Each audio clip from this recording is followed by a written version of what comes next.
take on Ole Miss, and OU will finally get into the party as the overall #1 seed tomorrow night. Beth Mowins alongside our two-time Olympic gold medalist Michelle Smith. It's really been a tale of 2 seasons for LSU. Really tough schedule early on in the SEC. Things opened up for them the last month, Smitty, and they took advantage of it. Yeah, they've been playing really well as of late. This is a team that's opportunistic. They are 28-6 when they score first, so getting off to a very fast start is going to be imperative for them.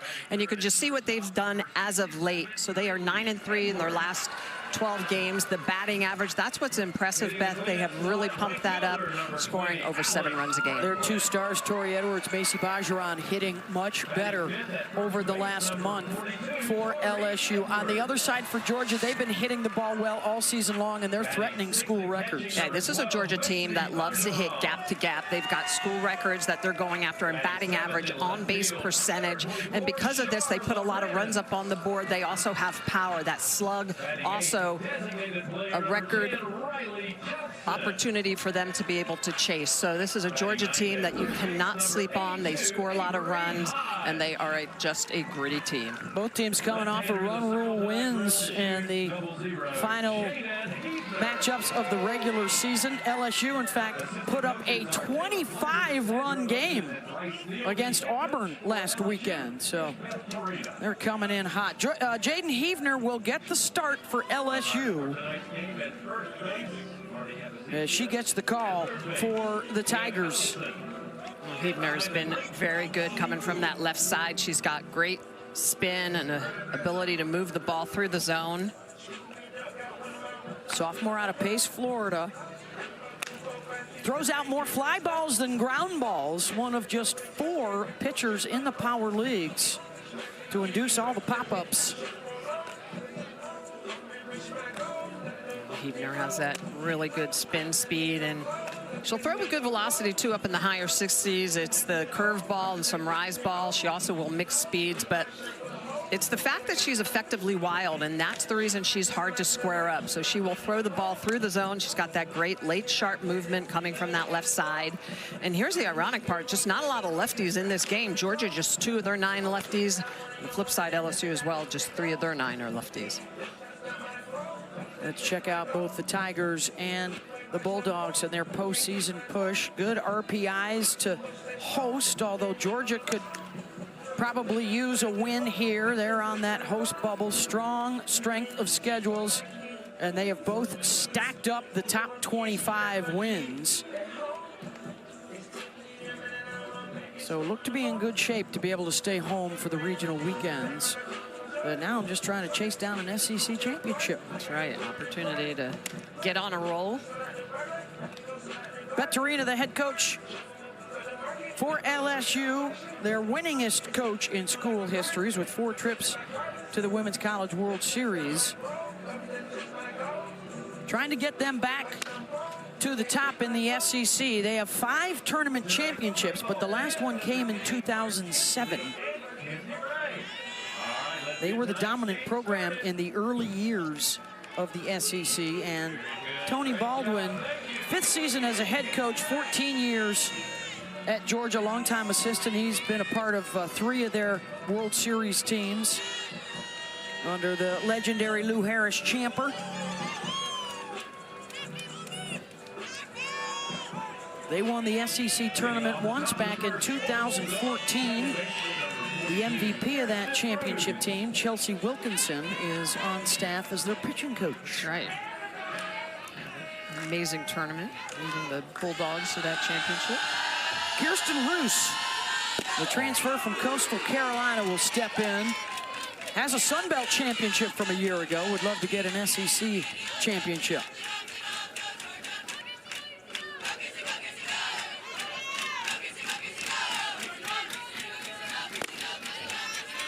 Heading the count, 2-0. Roos is a great story. She's got average hits for power.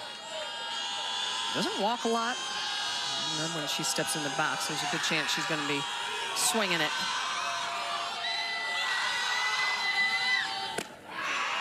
Takes a healthy cut there, a swing and a miss.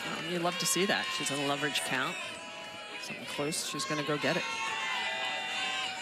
Temperatures in the low 50s. It is a cool May evening here in Lexington, Kentucky. And Heavner comes back 2 and 2. The blankets are out. We've spotted a puffy jacket or two, some beanies.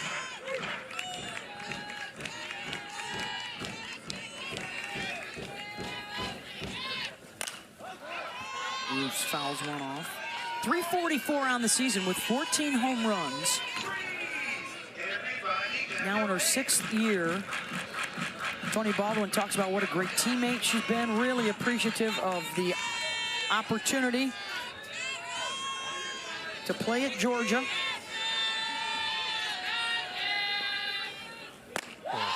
Full count.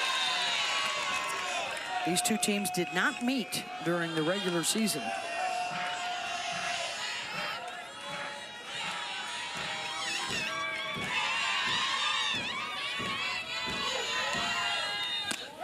And the strikeout to start things off for Heavner. Well, Heavner's showing what she can do, going with a 3-2 count rise ball, so she throws a lot through the zone. And this one with a lot of movement. It's moving on multiple planes, so it's coming up and underneath the hands of Roos, as well as climbing that ladder. Big strikeout to start the game for Heavner. That'll bring up Jaden Goodwin, the senior from Paris, Kentucky, back in her home state.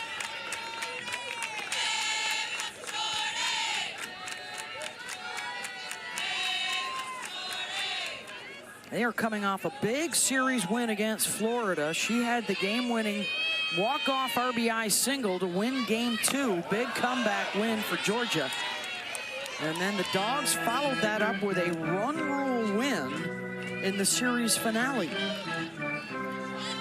And that looks really good on the resume.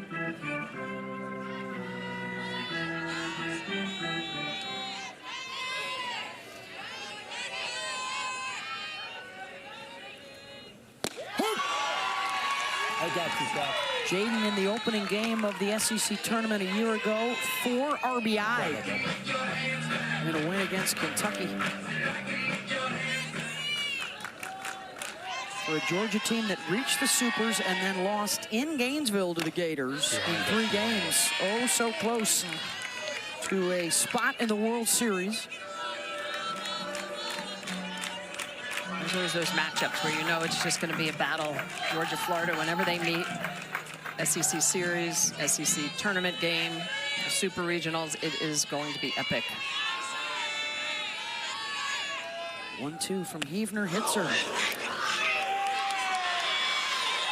That's the effectively wild part that we talk about with Heavner.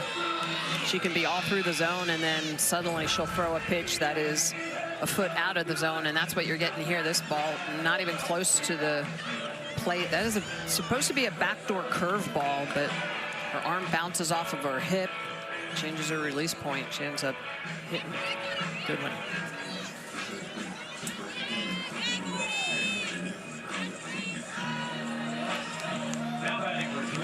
It's only the 2nd time all year that she's been hit by a pitch. And a base runner for Sarah Gordon. And on the flip side of that, that's the 24th hit batter by Heavner.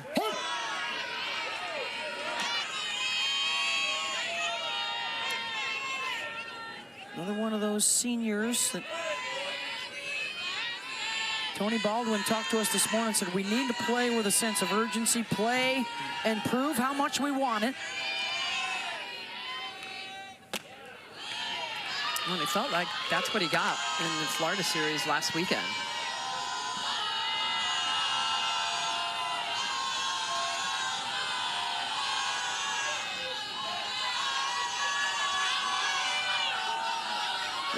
Gordon. Sometimes it's play with that sense of urgency, that sudden awakening that, wow, this could be my last SEC series. This could be my last game. All those things motivate you to be just a little bit better. Well, Sarah's been through it. 3-year starter for the Dogs after a freshman All-American season at Louisville. Hitting over 400 with double-digit homers.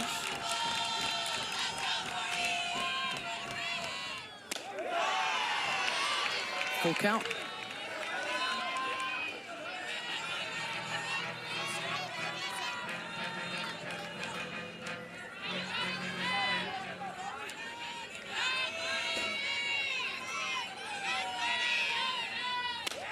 And the strikeout for Heavner. That's number 2 for her.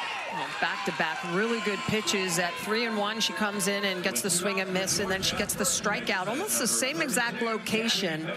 Look at the pitch, the movement, the rise. So it's a little bit of backdoor. She bends it around her hip on the outer half of the plate, gets a little bit of outward movement as well as upward movement. Gabby Novickus has moved into the 4 spot in the lineup.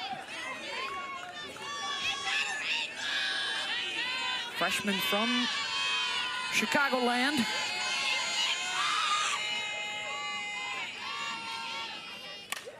And some freshmen are fading. She has gotten stronger, had a walk-off grand slam in game 3 to beat the Gators. Hitting over 400 in her last 10 games, up to 429. And look at the OPS for the rookie. Outstanding, 410 batting average. Wow. This freshman class has been able to barrel up the ball.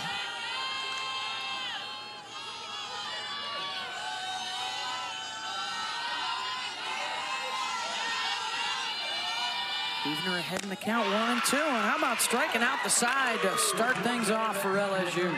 Jaden Heavner has some of the best movement in the game. Her rise ball is elite at the top of the zone. She gets Roos on the rise ball, as well as Gordon and Novickus. That rise ball, one of the best in the game, jumpy for Gordon Heavner.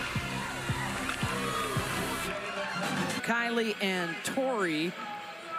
Kylie's been strong all season long, and Tori's been heating up lately. They combined for 22 of their 53 home runs, and they will face Randy Rolling, who has emerged as the ace of the staff for Georgia this year. Rolling also lefty has that nice sharp break. He's done a good job of limiting the free passes compared to her strikeouts, 120 on the year. Jayla Lassiter to lead things off. A player that Beth Torina says is everything to us. A 5-tool player, great teammate, great leader. Senior from Alabama, hitting .361 in the leadoff spot.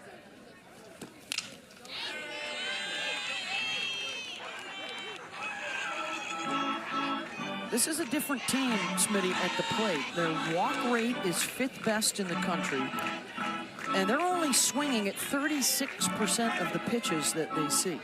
It's interesting. You see some of the Major League Baseball clubs doing that too. They're swinging at less pitches. They're looking for more quality pitches. 252 walks on the year for LSU.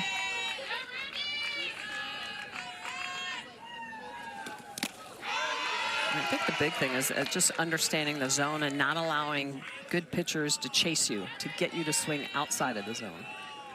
And what Beth Torina says is we don't want to give up that control of the strike zone, but we do want to be more aggressive with the pitches that are in it. And that's the fine line, right, between wanting to walk and taking the walk versus attacking a pitch. If you're in a leverage 3-1 count, you see a good pitch come over the plate, you have to barrel that up. That's how you win games. You need a lot of walks consecutively to win games. Oh, Lassiter fouls that off the catcher, Marissa Miller.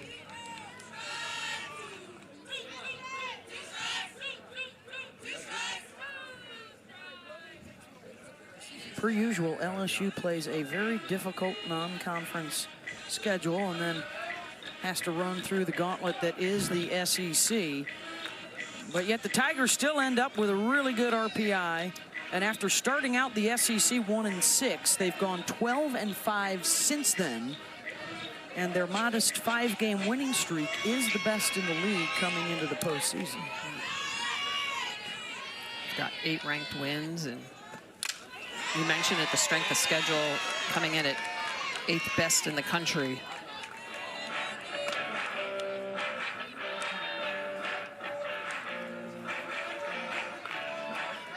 This is a club that likes to play with a lot of momentum. I mentioned it earlier, but they're 28-6 when they score first.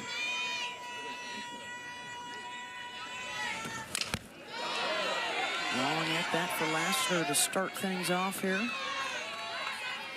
8th pitch coming up. To go along with that scoring first, they've scored almost 100 runs more than their opponents in the first 3 innings of games. So they do a good job first time through the lineup, understanding and identifying starting pitchers and taking advantage.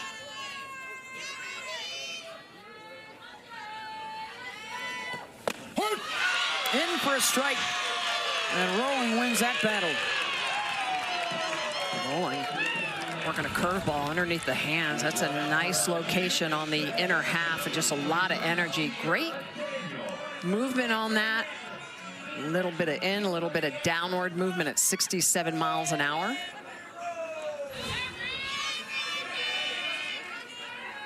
That'll bring up Sierra Daniel. Second baseman for LSU, junior from Chandler, Arizona, 342 hitter on the year.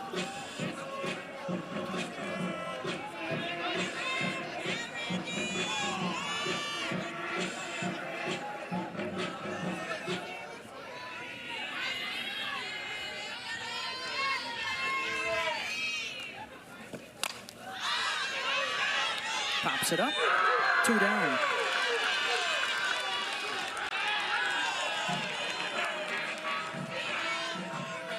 And now Kylie Edwards, the transfer from Mississippi State, having a breakout season in her first year on the Bayou.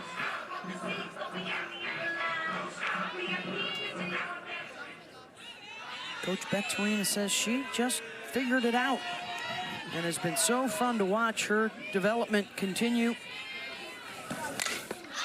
First pitch swinging. Another pop-up, and that is playable, and that's caught by Gabby Novickas. A 1-2-3 start. Scoreless through 1. She had some ideas of what she needed to change and what she needed to fix. I had some ideas, Jaden had some ideas, and we came together. But Michelle, I wanted to have you point this out to our viewers.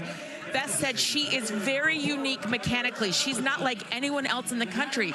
And I don't want her to keep fixing her mechanics. I want her to throw like she throws and still be unique and be different. So they had to come together and make sure she's staying what she is good at. And that is a little more unusual mechanically. Yeah, you know, Holly, she's got good mechanics. When she's out of time a little bit, her hip will arrive before her pitching arm, and that's typically when she gets in trouble, like when she hit the batter last inning. And pitching is a series of just being on time mechanically. Tyler Ellison flies out to right. About 100 times through the game, right? So if you're throwing 100 pitches, you've got to really work on your mechanics every single one of those deliveries. And one pitch being slightly off time can make a big difference and can sometimes cost you the game. So I think what's also interesting, Beth, yeah, right there is the pitches that are outside of the zone. And she's behind. She still has the ability to move the ball and catch up. And not a lot of pitchers can do that. I mean, you just have to know that when Jordan Heavner is in the circle, her pitch count is going to be very elevated. She's going to work from behind. She is better when she's working from ahead. Here's Marissa Miller. Strike at the knees. This is 5, 6, 7 in the lineup for Georgia.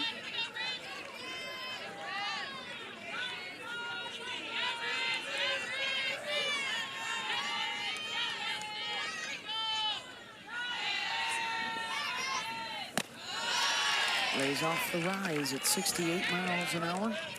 The other thing that Jordan does very well, Jaden does very well, is that she comes from behind her back, so she hides the ball very well to both lefties and righties. And her curve and her rise ball release look very similar. And so that's the pitch there that I was talking about. Her hip is early, and that's why that pitch is non-competitive. It's literally about 12 inches away from the plate.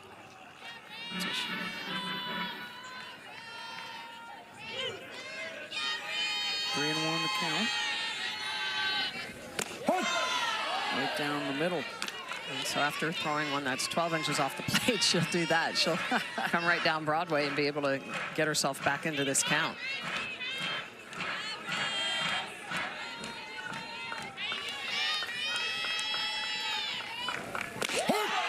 Miller doesn't swing at it. Strike 3.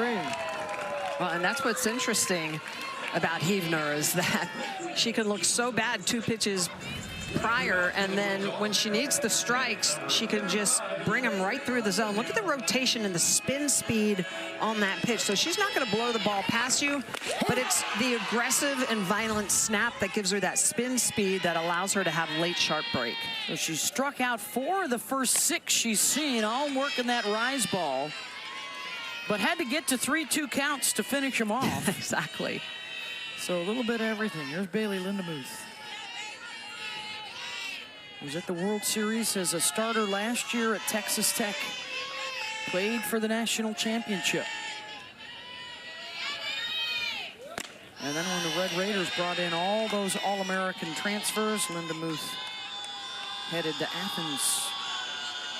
And it's been the everyday starter at third this year, batting .336. Last 10 games, though, up over 400.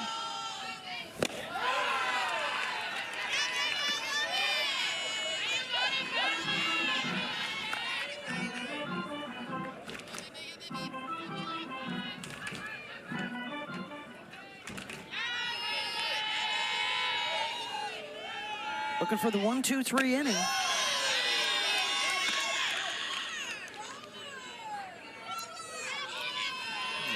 Every once in a while, she'll throw that changeup in there. Lulls you to sleep at that rise and the curve.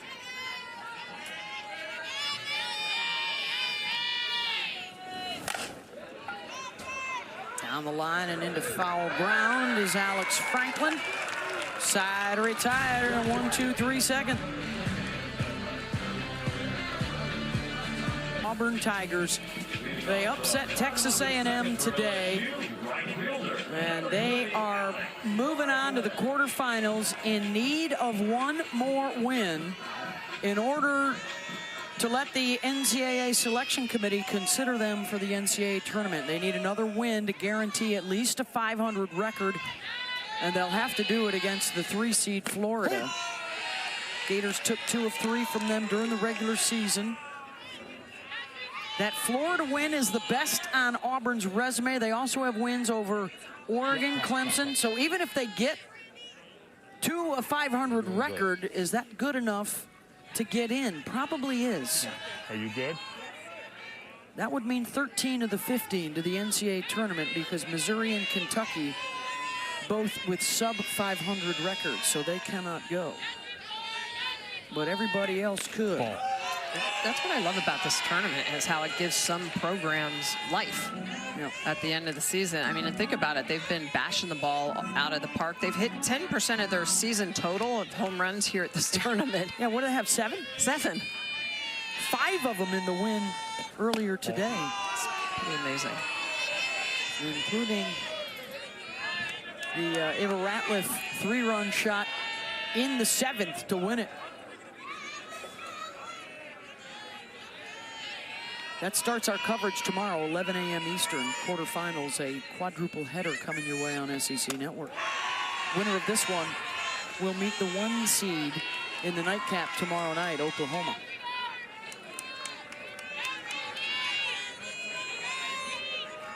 Sooners swept Georgia. They took 2 of 3 at Tiger Park. Here's the 3-1 pitch to Alex Franklin. Full count. I love watching Randy Rolling, the way she talks to herself. You can see she's emotional. Animated.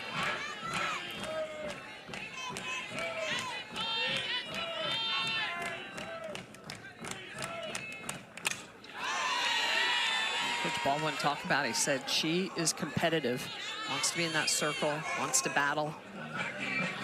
Embodies the Georgia fight. All guts, all energy. Now in her 2nd year in Athens after a freshman season at Cal.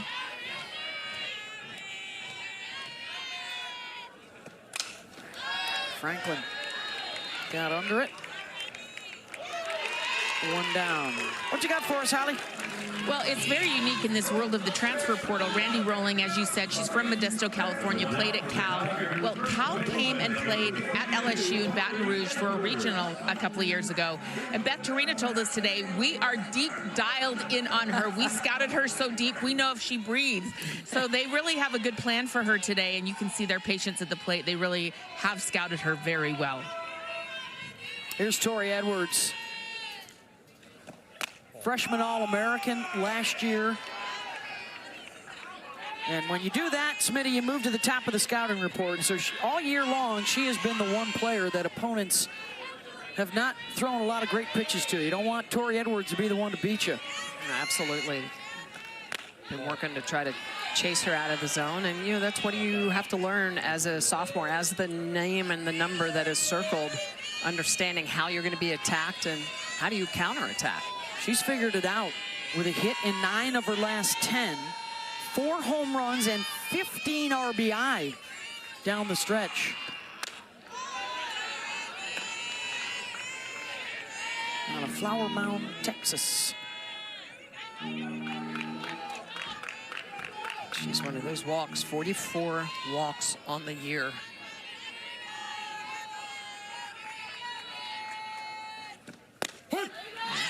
Coach talks about being aggressive and not always just looking for the walk. You expect that you're going to be pitched around. It doesn't always mean that you're going to be walked, but it's the power that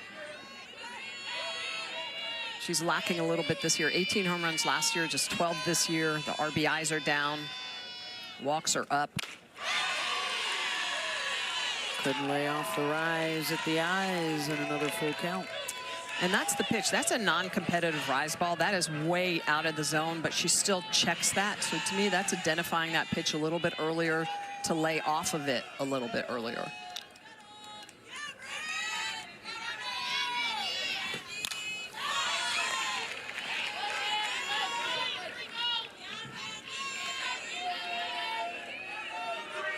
Set all sorts of records in the weight room as a freshman. Just a strong athlete.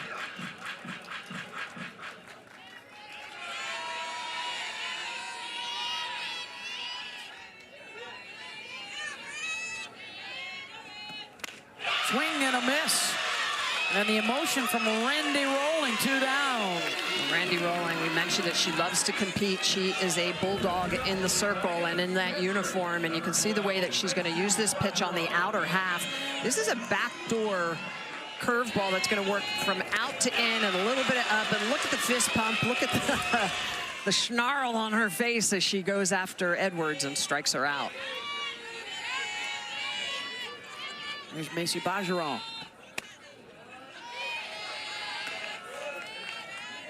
Both these lefty pitchers have a little bit of a, I don't know if you want to call it a crise, it's a curve rise. So righties are going to have to be watching those pitches on multiple planes.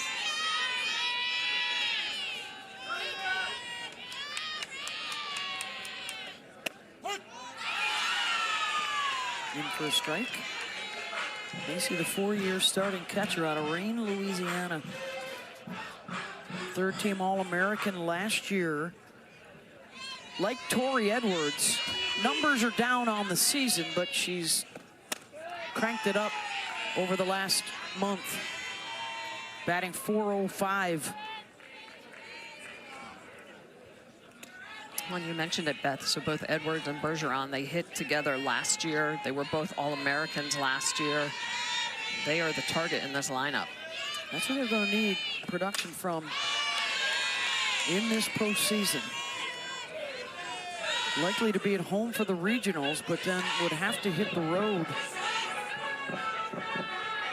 And, of course, put to bed the memory of last year's regional at home where they lost twice and got bounced by Southeastern Louisiana. Didn't even get to the regional final.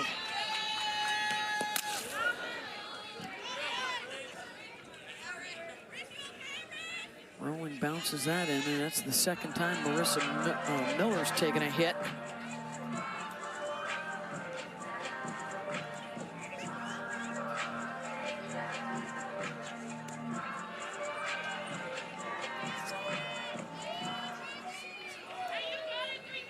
This is 3 straight full counts. They're making Randy throw a lot of pitches.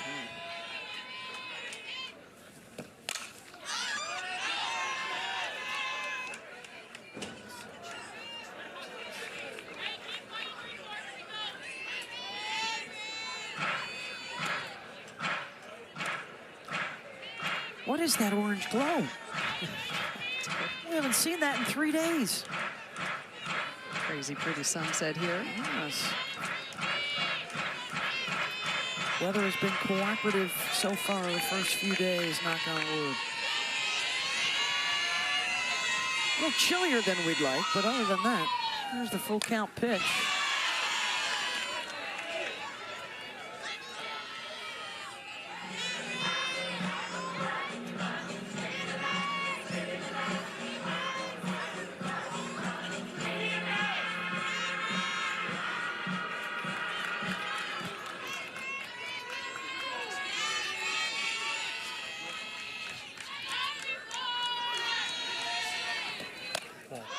And ball forward to Bajara. First base runner for LSU.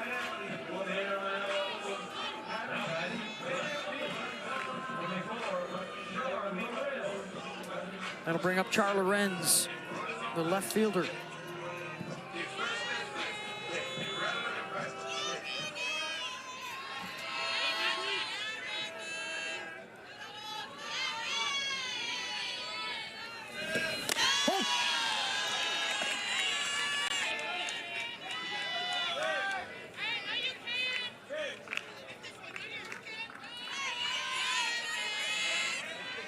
Transfer from Louisville in her first year at LSU. She was all ACC second teamer last year. And Shar, the slow roller to short. Nice scoop by Emily Digby to retire the side. Scoreless through 2 on a gorgeous sunset in Lexington. They've been strong. They've battled this year. All of these teams in the SEC, the more you get to that championship game on Saturday, the more you're going to see these numbers just sharpen. This is a team that finished the year against Texas, Oklahoma, and Florida. 3 teams that may be the overall #1 seed in the NCAA tournament, not just in the SEC. They went 3-6. And one of the things Tony was focused on this week in their game prep, 8 errors in those games for what has been a really good defensive team all year long. So clean defense, he said, would be critical to make a deep run here in Lexington. Yeah, absolutely. I mean, he's ecstatic with the way they've been hitting, especially in that Florida series. But it's hard to outbash people when you start getting against these teams that have really good offenses. They have a great offense as well, but you've got some point you've got to have shutdown. You've got to have shutdown pitching and shutdown defense.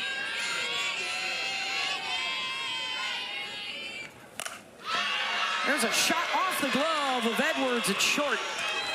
And Emily Digby has the first hit for the Dogs to lead off the top of the 3rd.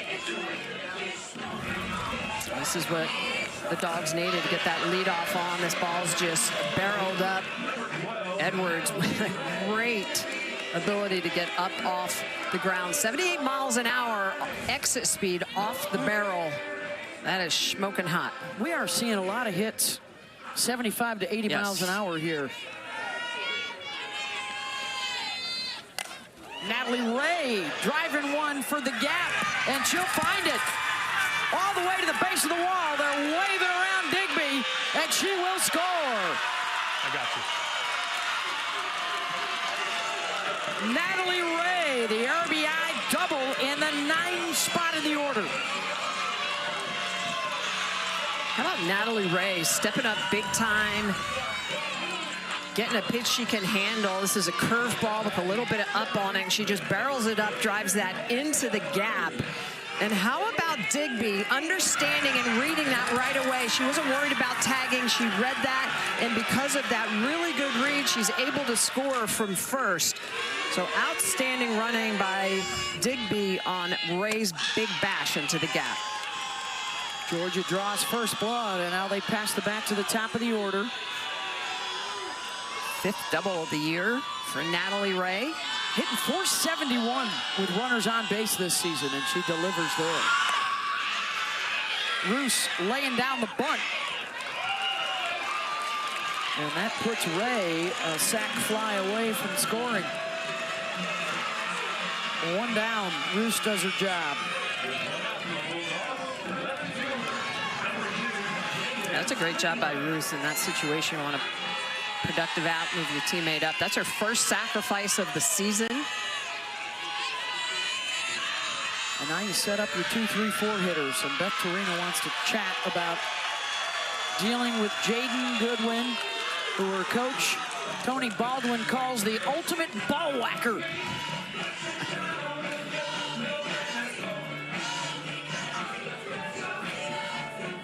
Hitting .543 over her last 10 games.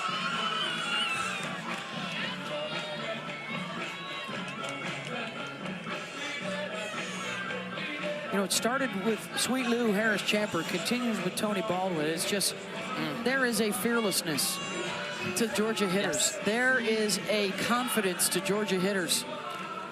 I love their mechanics. I mean, this is a team that is very good at letting the ball travel, letting it get deep into that strike zone, and not afraid to hit the opposite way, not afraid to be late. Chance for Goodwin.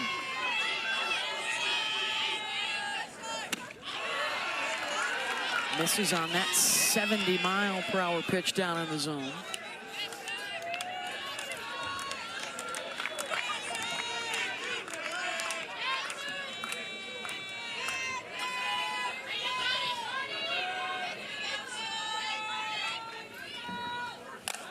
Waits on it and drives it.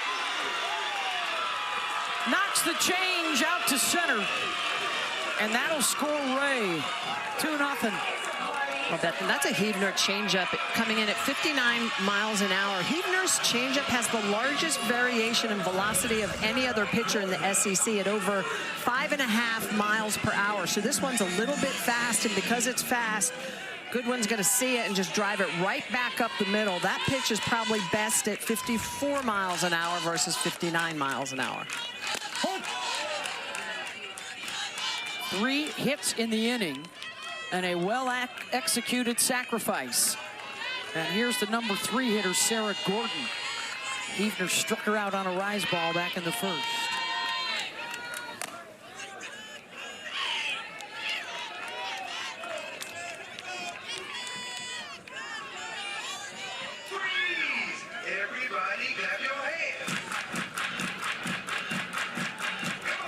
Just shows the depth of this Georgia team. 8 and 9 to get on, and the top of the lineup hit them in. Ground ball to the right side. They'll get the lead runner, and that's it. 2 down.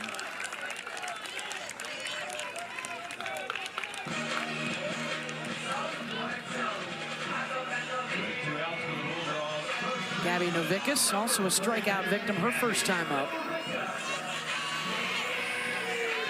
Beautiful lavender sky tonight in Lexington. Got all the colors coming out. I prefer a couple more degrees in temperature. Would be nice. Not shorts weather. No. Spectacular.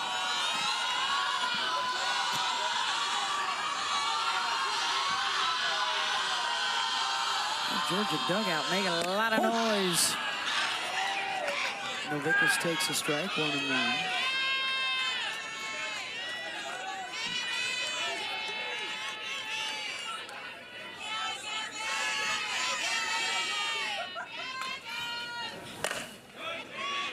Let's go to Holly Rowe.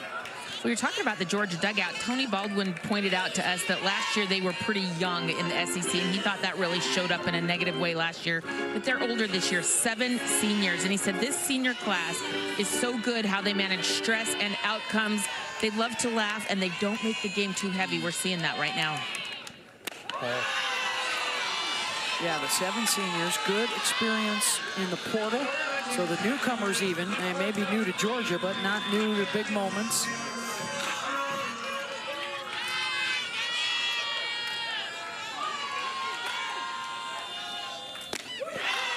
Novickus reaches, and that'll end the inning, but 2 spot up for the Dogs. This is a Georgia offense that can get it done. Big singles by this defense, by this offense for Georgia, putting runs up on the board. 2 big runs for the Dogs. Who's going to be the overall #1? Might it be the Boomers, Sooners? Patty Gasso and OU doing some scouting. They've got the winner of our game going on right now. And the RPI top 25, 12 SEC schools, including 6 of the top 8 and 9 of the top 16. Last year, the SEC had a record with 9 regional hosts and 7 of the top 8 seeds on Selection Sunday. Riley Johnson into the second row. 8, 9, and then the top coming up. Another strong year for the SEC, now with back-to-back national championships. First Oklahoma and then Texas, the 2 newcomers, joining Florida and Alabama as SEC national champs. Just so much depth in the conference. I mean, this tournament's a perfect example of it. Yeah, we seed everybody based on the regular season, but yeah, I don't know that it really matters. I mean, everybody that plays has an opportunity to beat their opponent. SEC, of course, will be a part of Championship Saturday. 5 conference championship games for you on Saturday, building towards Selection Sunday. We'll have the Big 12 and the American at noon, the ACC and the Sun Belt at 2:30, and then the SEC Championship on ESPN, 5 o'clock Sunday afternoon.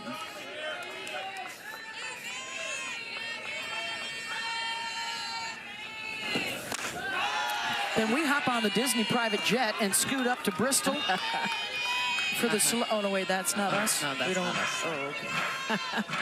Anyways, we'll make our way up to Bristol for the selection show. The morning of. Yes. Longest day. And then the 7 innings show follows. But the greatest day ever. Yes, the bracket release. Infield pop-up. 1 down. This was Oklahoma in the regular season. Swept Georgia, but they were all good games in Norman. And the Sooners went on the road to Tiger Park and took 2 of 3 from LSU.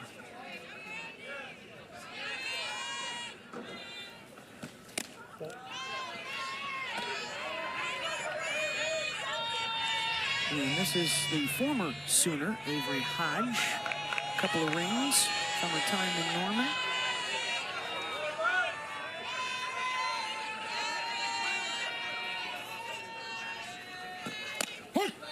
And oh, by the way, the home run chase gets back underway tomorrow because Oklahoma's playing with Kendall Wells at 36, 1 shy of the single season record. And UCLA starts playing the Big Ten tournament. Right. They have Megan Grant at 35 and Jordan Woolery at 33. First time in history we've had 3 players with 30 plus. First time. Yeah. Well, there they are. So we'll see who can catch Laura Espinosa. And both those teams already breaking the 2021 record that the Sooners held, the 161 team home runs. They're tied at 173 now. That's right. So the race is on to set that record. That's a lot of dingers. A lot of tater tots. Both of them right now in the top 8 in terms of RPI, so not likely they would see each other until the World Series if they were both to make it. Hodge pops it up, 2 down. The big what if is Texas Tech. What if Texas Tech is not a top 8? Oof. And then that group goes on the road somewhere. Can you imagine? Possibly to Florida, possibly to Texas or Nebraska. Places like that. Ooh. It's kind of what we saw last year with Nebraska on the road to LSU. We thought that would be the matchup. And the winning that regional and then going up and playing at Tennessee. So you have some of these clubs that could be another year like that. If Texas Tech is not a top 8 seed and they come into your super regional, look out. It's a tough one. It's what they did last year. Went to Florida State and won. Back to the top here. Jayla Lassiter struck out looking at a curveball in the first. LSU looking to respond to Georgia's 2-run top of the third. RBIs for Natalie Ray and Jaden Goodwin. Trying to cut it off at third is Lindemuth. Couldn't glove it clean. And a 2-out base runner on the E5. Well, Lindemuth is going to go a long way to try to get this and cut it off. It is a slow developing play, so I think if it gets to Digby, there's a good chance that Lassiter would have been safe. She's got to go get this, but just off the tip of the glove. Lassiter on base via the error. So a base runner with a walk, a base runner reaching on an error. LSU still wanting for its first hit of the game. Here's Sierra Daniel.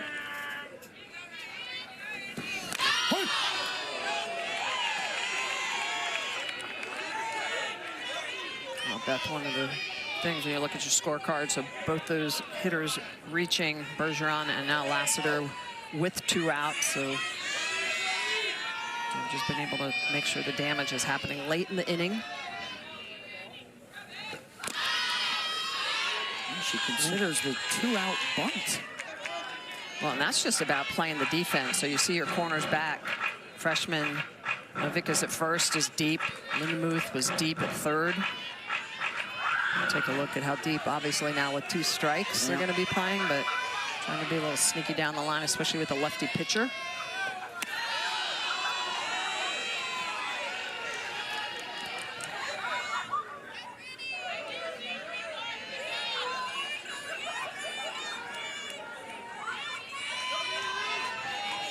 With Lassiter at first.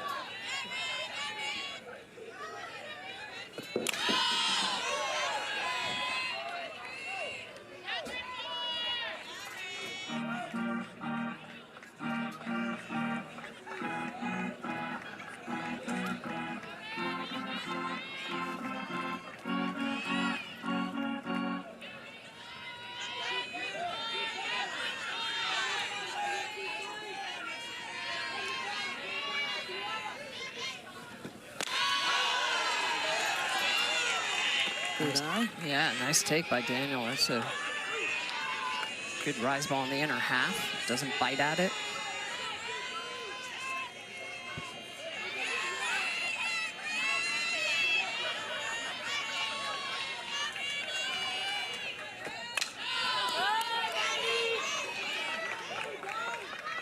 Daniel continuing to be a little bit early getting around these pitches.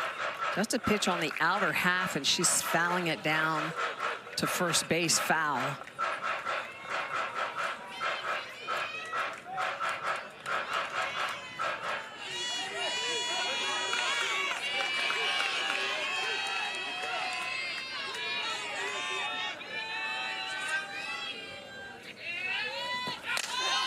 Gets a hold of one, drives it deep, way back and gone.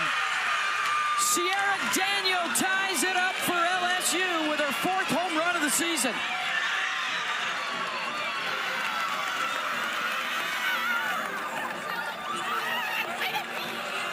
How about Daniel letting that ball travel a little bit more? She'd been attacked on the outer half and was around those outside pitches, and then gets this pitch on the inner half. This is a rise ball that is upstairs, and look at the way she just barrels it up. Look at the extension, and the ball just jumps off the bat. You could hear it off the bat. That one deep into the night, a 2-run shot to tie up the game. Daniel with the big blast. Just her 4th of the year. She smoked it. Their first hit of the game is a souvenir.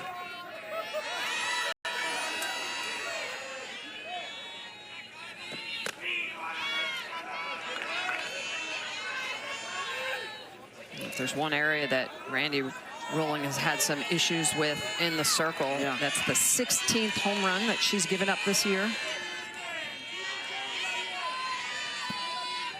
Here's Kylie Edwards.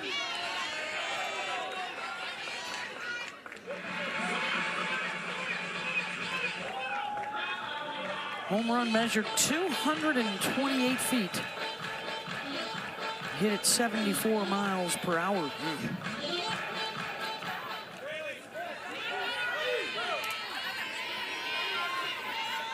Almost as good as hitting it is reliving it with your mates in the dugout. No doubt. Well, that error proves costly. Would have been the third out of the inning, but instead Lassiter's on base for that 2-run shot by Daniel.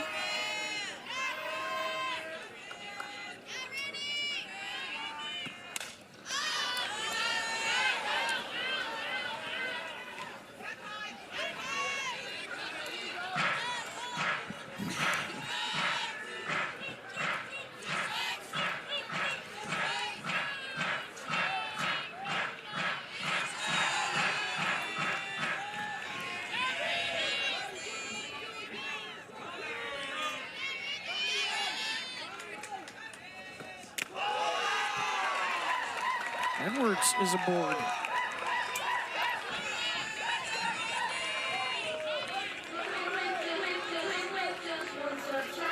So after limiting damage, first time through the lineup, just one walk given up.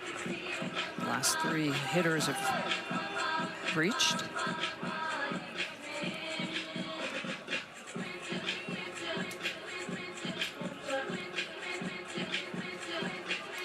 That'll bring up the 4-hitter, Alex Franklin.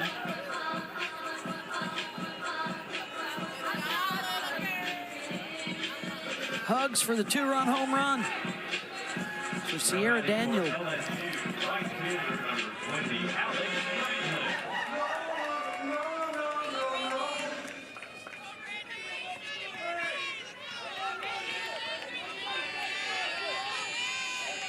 Flew out to right field her first time up.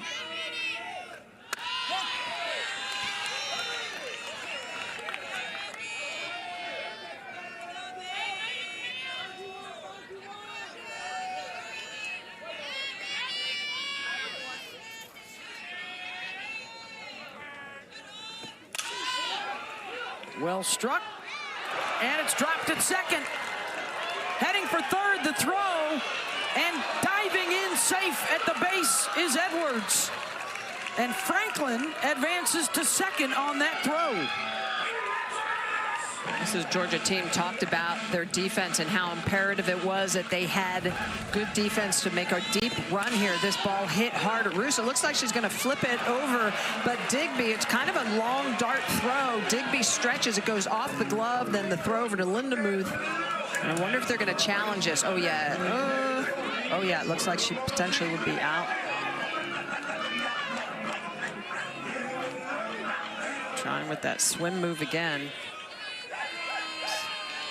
Close at third. Wow, they do not challenge. They don't challenge. So runners on second and third here for Tori Edwards. And the Tigers will look to bust this thing open.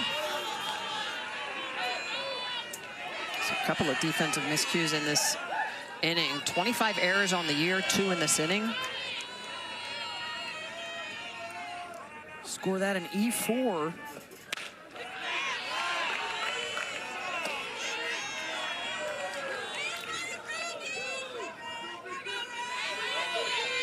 Edwards struck out on a backdoor curveball her first time up.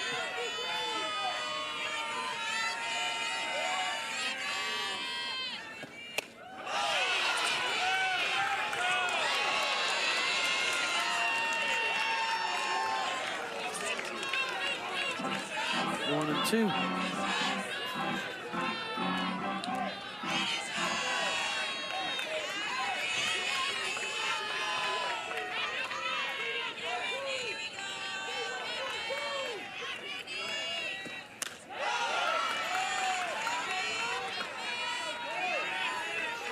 Nice take by Edwards. Trying to work herself back into this at bat after being down early. Kylie Edwards and Franklin aboard. And not a good swing there by Edwards as rolling ends the damage. Sierra Daniel going to go yard. A rise ball up in the zone. She just unloads on it. Daniel with the 2-run shot to knot up the game. Tied with the Dogs picking up the bats. Inning, the 2 runs scored off of the 3 hits, and now Tyler Ellison will get it started in the 4th. 5, 6, and 7 due up. And they did a good job of attacking different pitches, rise balls up in the zone, as well as a changeup that they hit right back up the middle.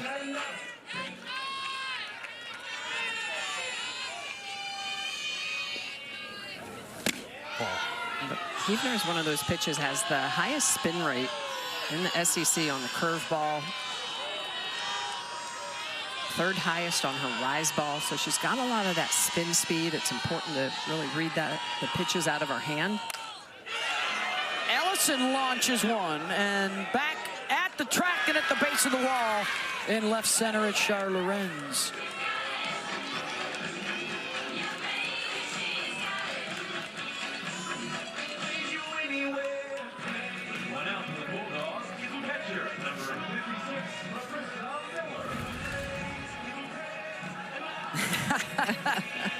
Huebner thought that one might have been leaving the building.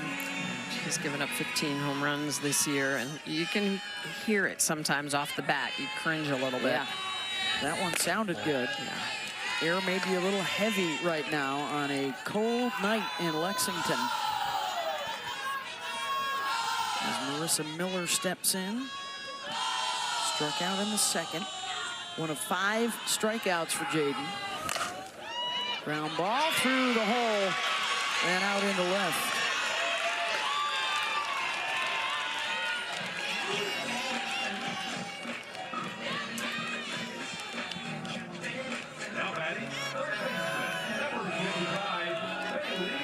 Fourth hit of the night for Georgia. And that'll bring up Bailey Lindemuth. Flew out to right in the 2nd.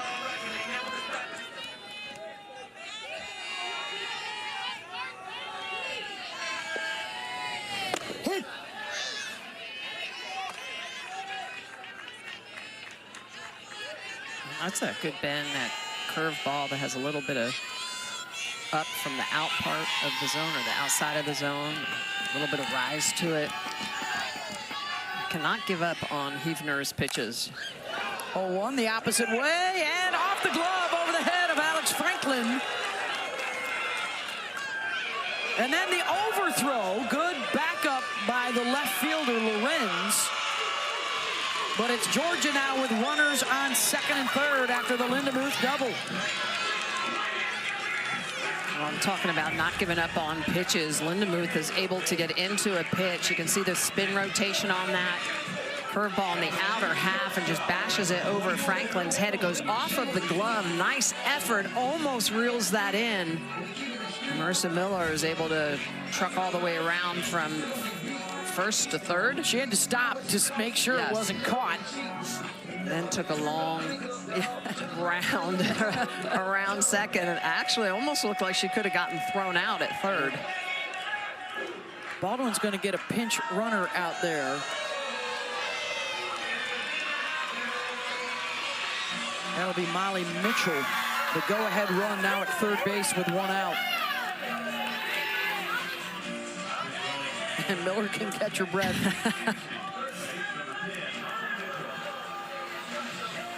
Emily Digby singled and scored in the 2nd. Bottom of the order started the rally in the 3rd. And now looking to be a central part of the run production in the 4th.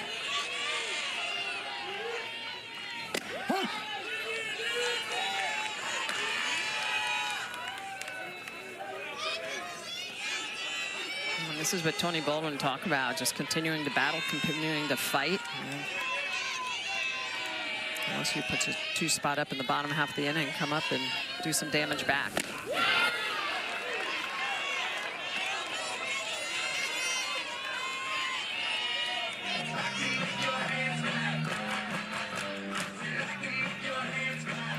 Impressive number. 3 for 7 with runners on base. And the highest in the SEC with runners on. Been good all year again. Yeah.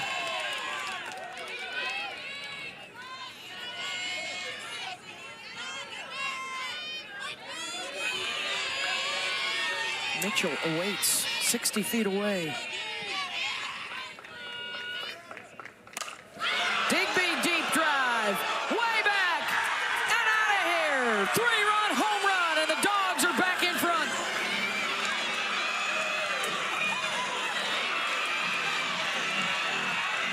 Wow. How about Emily Digby hitting out of the 8-hole? Gets the rally started in the 3rd, and then here in the 4th, a 3-run shot. Her 9th of the year. Emily Digby getting it done in the lower half of the lineup for the Dogs. It's a rise ball in the outer half of the plate. She lets it travel immediately off the bat. She knows it. This is textbook Georgia hitting. Letting that ball travel and going toward the Oppo G. If they were at home in Athens, that would be right over the big Georgia G in that right center gap. 6, 7, 8, and 9 for Georgia have all hit and have all scored, and they have driven in 4 of the 5 runs for the Dogs. And they will chase Heavner here in the top of the 4th. Pitching change for the Tigers when we come back. Monticelli, and the senior who's been real strong for them over the last few weeks, now on in relief after the Emily Digby 3-run home run for Georgia.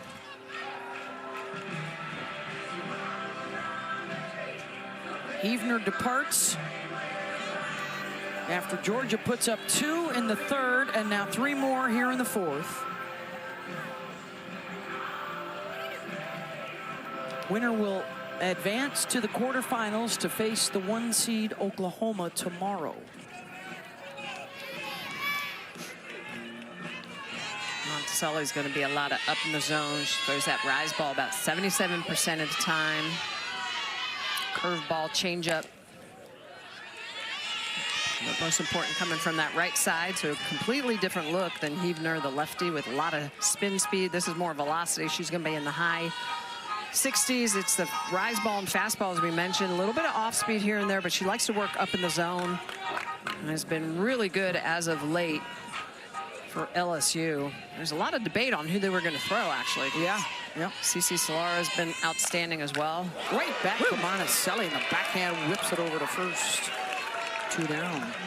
So Heavner from the left side, Monticelli a nice rise ball from the right side, and CC a lot of drop lower half of the zone from the right side. So it's a very diverse pitching staff for LSU. Back to the top of the order.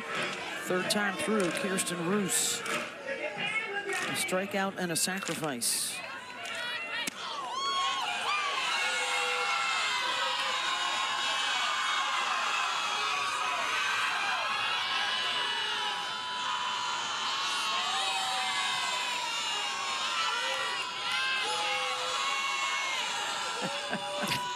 I think they said it was a ball.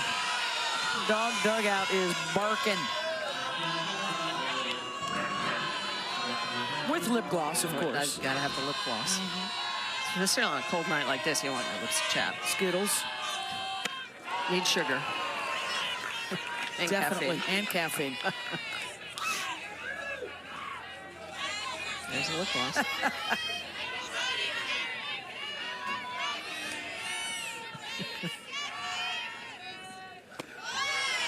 Down in the dirt, 2-2. That looked like strawberry, maybe.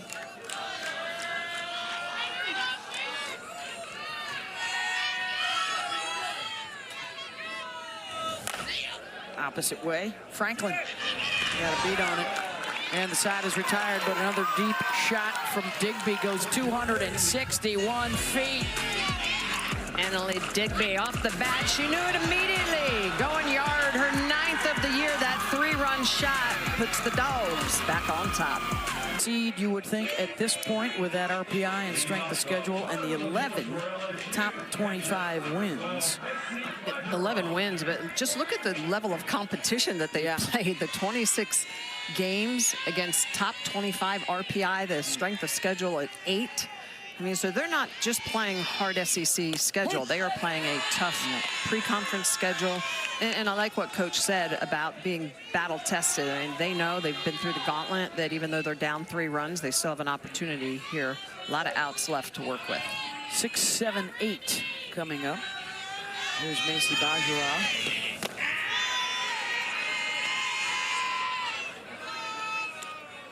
Walked her first time up. Both of LSU's runs coming in the last inning on the Sierra Daniel 2-run homer.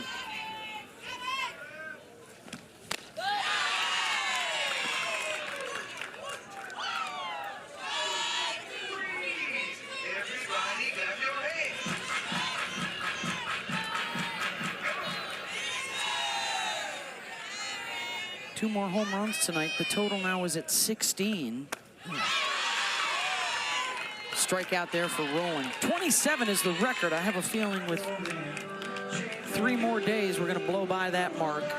Quadruple header starts tomorrow morning at 11 Eastern with the 3-seed Florida and the 14-seed Auburn. The drama there is the Tigers need a win to establish a 500 record, regardless of what happens after that.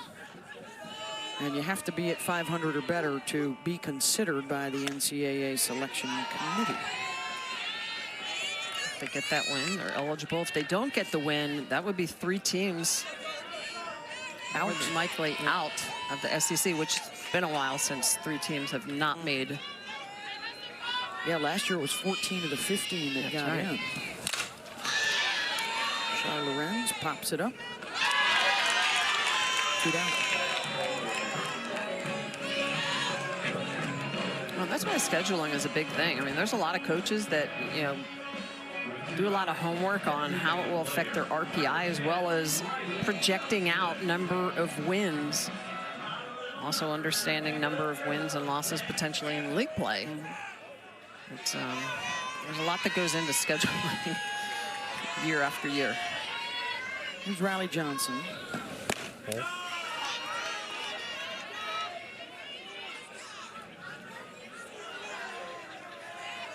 Ball 1 with Steve Gould, Marty Abazishan, Cam Ellison, our umpiring crew tonight.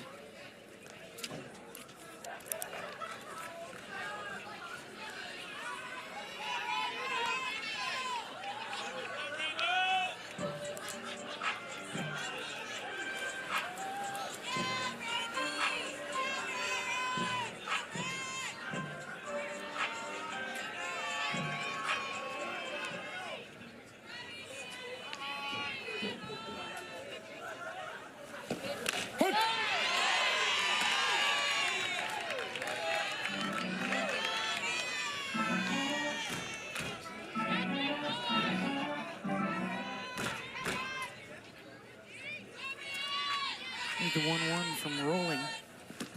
Ball. Off-speed curveball by Rolling on the outer half. Doesn't get the call. Does a good job of blending those 2 pitches. Hard curve pitch prior, then to the off-speed curve. Johnson to swing through it. 2-2. Been on point. Going from ahead to 12 of the 17 hitters she has faced. And gets Johnson for the 1-2-3 inning with strikeouts number 4 and 5. Randy Rolling, when she's pitching ahead, hitters hardly have a chance. Just a .167 batting average against. This curveball has been nasty. She's going to chase her down. 5 strikeouts on the night for Rolling with all that emotion.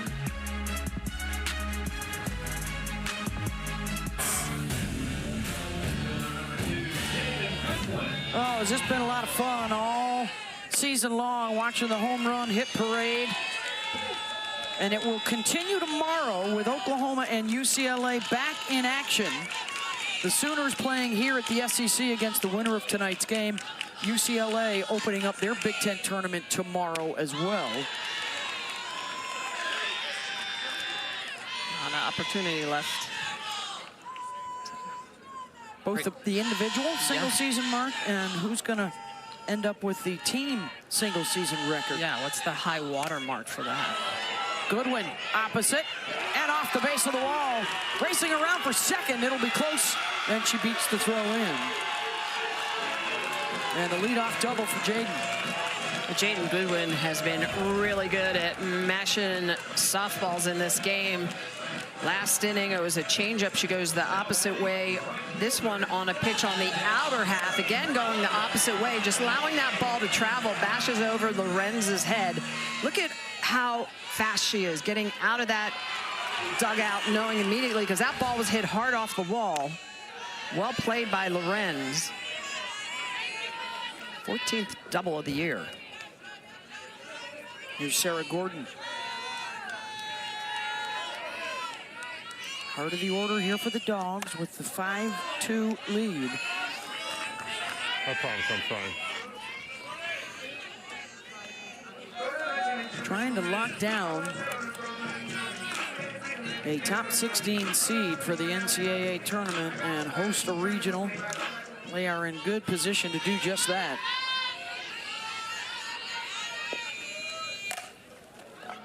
Gordon reached for it away and out to center field. Lassiter is there. One down.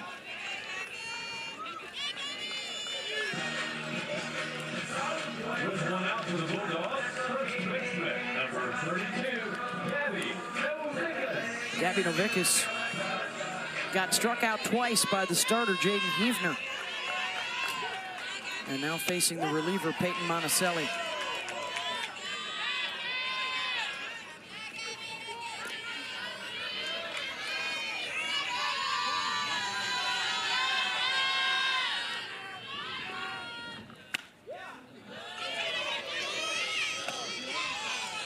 Peyton has 5 SEC wins, 3 of them as a reliever.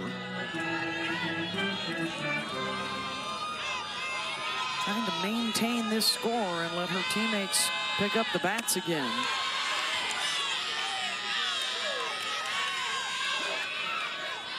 But LSU with just the 1 hit. The Sierra Daniel 2-run home run.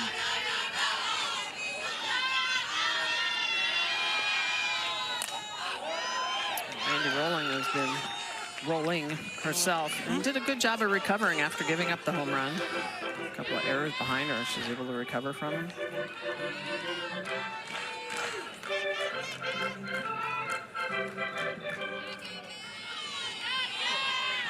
The 2-2 offering from Monticelli. What you got, Holly? Well, Peyton Monticelli pitching well right now. She's 5-0 in her last 6 appearances. And we're talking about Tarina about why is she better. She said she's better in her own head. She's being confident. She believes in herself. Her own brain is the biggest reason she's improved. That and the height of her fastball has come down. It was looking a little bit too much like the Rise Michelle. So changing up the pace and the place of that fastball has helped her a lot here. Yeah, absolutely, Holly. And wait a second, the first part, are you trying to say pitchers are in their heads sometimes? Yes, sometimes, not all the time. That is the case. But absolutely, creating that separation is so important in pitches. And so working on lowering the fastball so the rise ball looks more so up in the zone. Yanked foul. Another hard hit ball from Gabby. You know, one of the arts of pitching is that you want to throw your rise ball from low to high so it's actually coming up through the zone. You want to throw your drop from high to low so it's actually moving down through the zone. Yep. So it's important to use those angles, not even just curveball, screwball, but the angle of the pitch as it enters and exits the zone. And she lost her. A 1-out walk. Beth Mullins, along with 2-time Olympic gold medalist Michelle Smith, who just, I believe, referred to herself and other pitchers as artistes. the Picasso of the circle. That's right. Along with the Hall of Famer Holly Rowe here at the SEC tournament. Ground ball to third. Good scoop for one over to first. Double play. Avery Hodge taking charge. Great play by Avery Hodge at the hot spot over at third, who's going to scoop up this ground ball, step on the bag over to first. How about the 26th double play of the year for LSU to get out of the jam, and Monticelli loves it. Alabama took 2 or 3 during the regular season. They right now are #1 and #2 in the RPI National. As the top 4 seeds are start play. On our side of the bracket, Texas and Oklahoma get involved. One down on the ground out. And it's back to the top of the order now for LSU.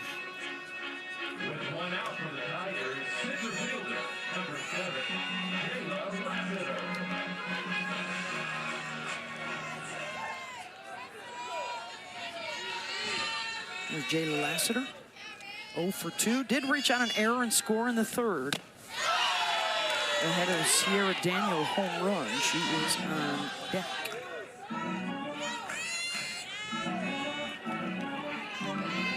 And that remains the only hit of the night for the Tigers. Winners of 8 of their last 10. And a big second half rally after an 0-5 start to league play. They come in here riding a 5-game winning streak. Well, one of the things that Randy Rowling has been able to do against LSU is get them to chase. Rowling has one of the best chase rates in the SEC, top 5. And right there, you can see that's a pitch that's out of the zone. She gets Lassiter to chase, to bite at that pitch. Just that one hit. You mentioned it, Beth, that she gave up. 4 1/3 innings of work. Solid showing thus far for Randy.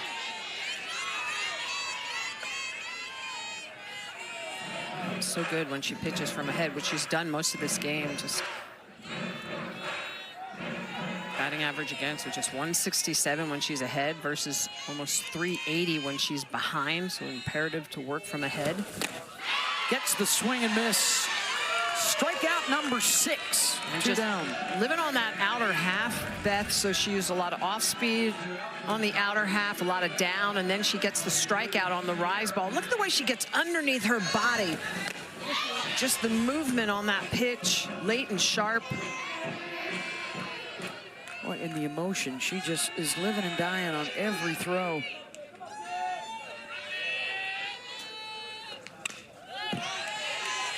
And now looking for vengeance against the home run hitter. This is what Sierra Daniel did. Big smash.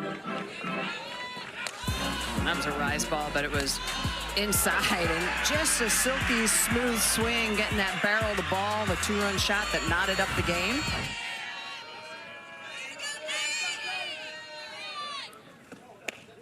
And then what does Daniel? She hits the home run, and then she's like, I'm gonna cross over here. I'm gonna slap, try to mix things up, take advantage of the defense. Infield being back. We are looking for any kind of spark. 7 straight retired since the home run. Slashes it the opposite way, foul. Daniel known a little bit more for her speed and ability to hit for average versus power. That was just her 4th home run of the year.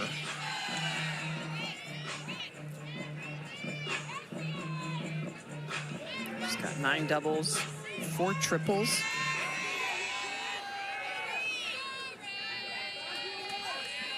Down the count 1 and 2.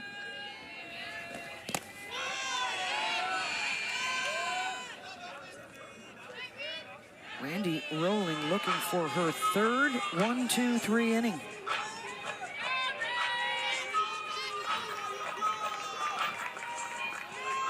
Pitch count reaches 90.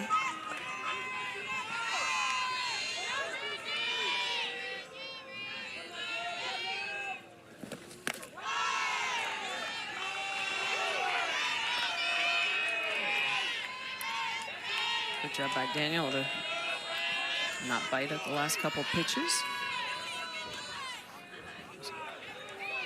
Rolling He's asking for a timeout. She's been shaking her hand a little bit. I don't know if that she's trying to get blood in her hand because it's chilly night.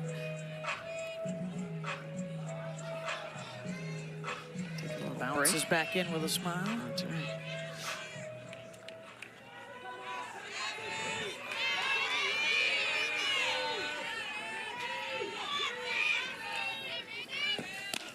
And gets her. Back-to-back strikeouts and back-to-back 1, 2, 3 innings.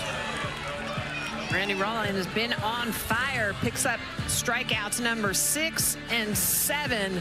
Rise ball at the top of the zone with a little up, a little out, and rolling. She is dealing. Look at the emotion. Looking to pick up an SEC tournament win. Did there. Nice. There's your host bubble watch. Both these teams looking pretty good.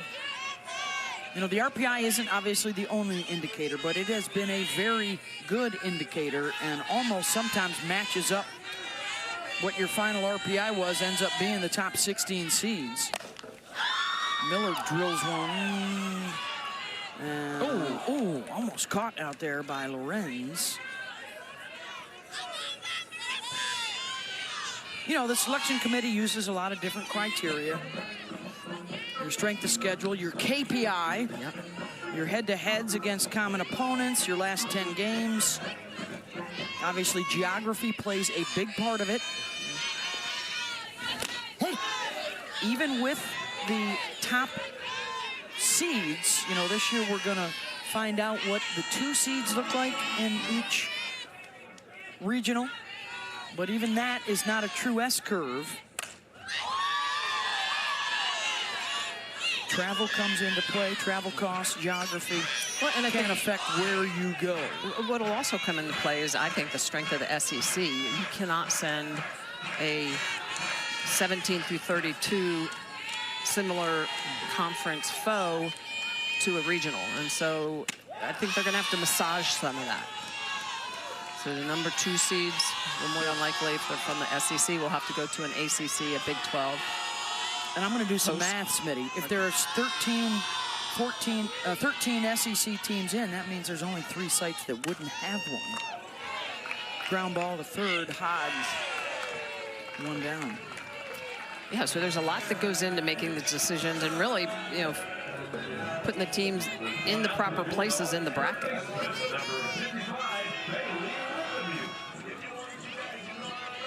There's a look at the RPI breakdown right now. In the top 25, 12 SEC teams.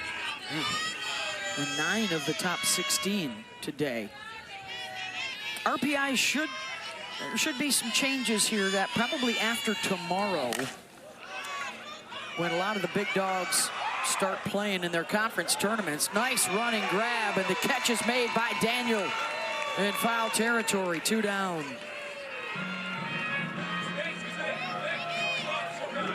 Here, Daniel doing damage with the bat, but also says, hey, look at how far she runs to get this ball. I mean, she is starting out close to second base, goes a long, long way, lays out, and you see the ump cam following her. Standing coverage. Wow. The ump cap cam. Cap cam. It's on the cap. Yep. There you go. There it is. That's on Marty Abazishan.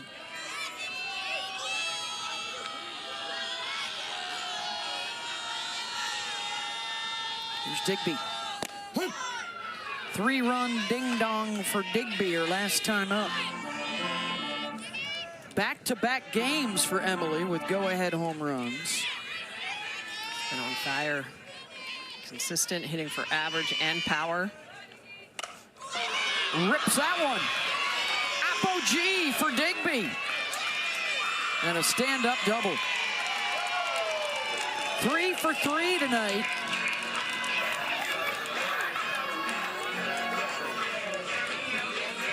How about Digby? She has a single, a 3-run home run, and then a curveball in the outer half, and she's going to blast that into the gap for a double. So Digby getting it done, and all of this out of the 8-hole. That was a pull G, not an apogee. But a G nonetheless. Exactly. Right at the first baseman, Tori Edwards. and that will end the threat. 5-2 Georgia to the bottom of the 6th. And more of Randy Rolling in the circle for the Dogs when we come back.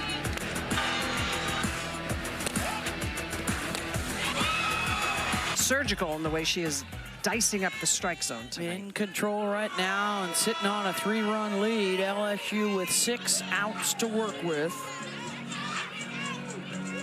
3, 4, and 5. This would be the area to start something.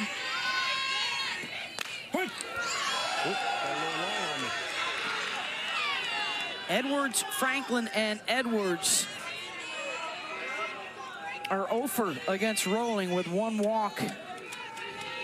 She has taken care of the heart of the order.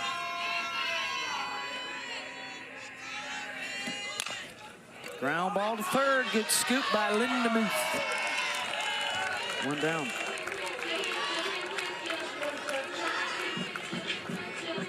With 1 out for the Tigers, right fielder number 20, Alex Franklin. Here's Franklin, 0 for 2.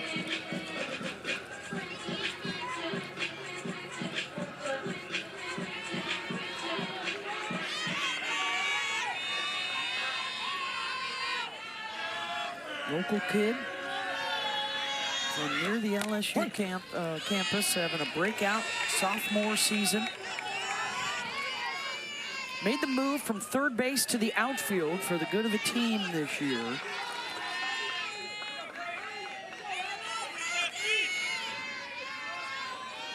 As LSU has an infield that consists of 3 high school shortstops. See that a lot in college softball. Recruit the shortstops, and then you can find a spot for them. Exactly. Recruit the athlete. That's one thing in athleticism. It's really hard to coach into somebody. Yeah. If they're a shortstop, you can coach them into playing second or third. So they have shortstops at second, short, and third. And Franklin selflessly moving to the outfield to really make the lineup, the batting order stronger and keep them all out there on the field.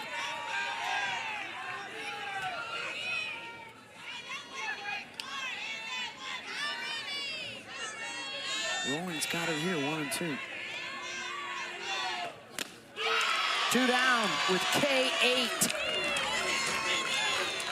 Rolling is just in a zone, the way she's using all of her pitches. This is a drop on the outer half. It's got great vertical break, almost 9 inches downward with really good velocity at 65 miles an hour, spin rate over 1100. And her splits, look at that, 62 of her 100 pitches are strikes, right where you want to be, right around 60 to 65% strikes to ball ratio. 1 strikeout away from tying her season high. And she's gotten Tori Edwards twice already tonight.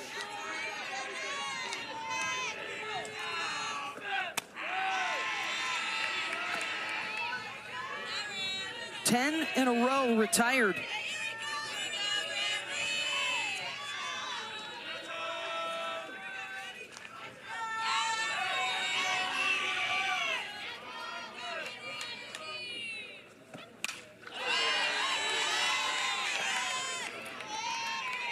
And ahead in the count again. I was just going to say, all night long, Beth, it's really been 0-2, 1-2. And once she gets you in that count, she's just so hard to hit off of because she has so many different directions she can go in. She's got the change in velocity as well as the rise, the drop.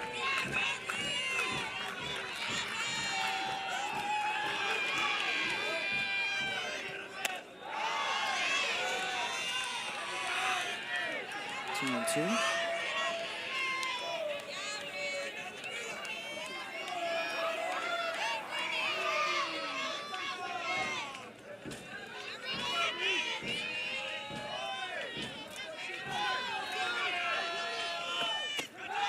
And the count goes full.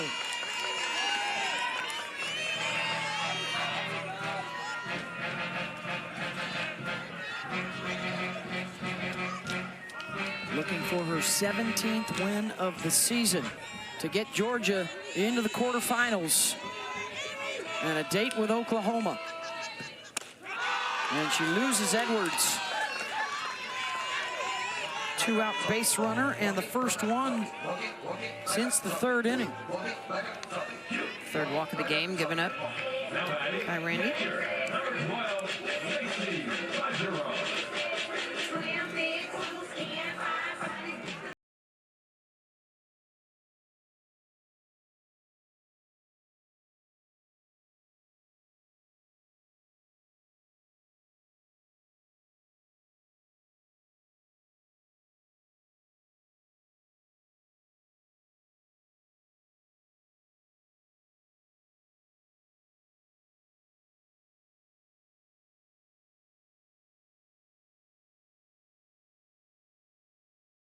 She's feeling.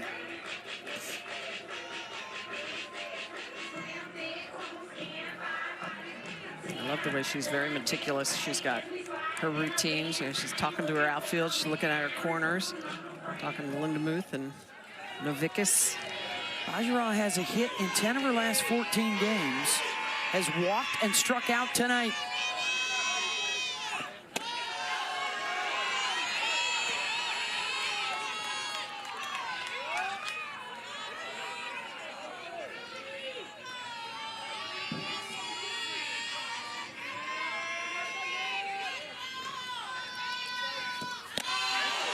Two and 0.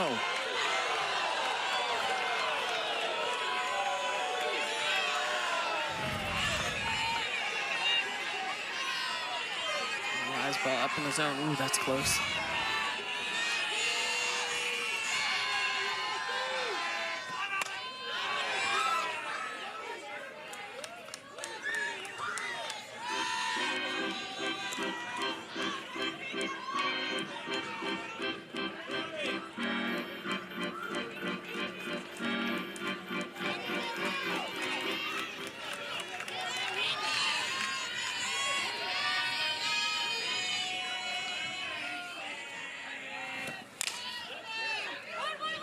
Grounded, and it will stay fair. And the tag on Bergeron ends the inning. We head to the 7th. Georgia still up 3. In the final game tomorrow night against top-seeded Oklahoma. And we head to the 7th with Georgia up 3. Top of the order for the Dogs, Roos, Goodwin, and Gordon.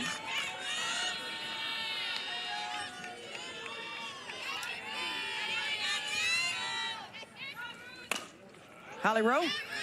Well, Kirsten Roos is so inspirational. She is a type 1 diabetic. She is playing with an insulin pump on her chest and a glucose monitor on her arm. She has become a very outspoken person, really showcasing how she balances everything with softball and this disease. And she's inspiring little girls all around. More in a moment, I'll tell you more about that story.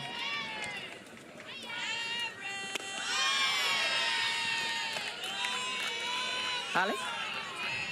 She actually had a little girl come up to her at breakfast today and show her her glucose monitor and say, I thought my softball career was over because of diabetes, but I've seen you play. Maybe I can too.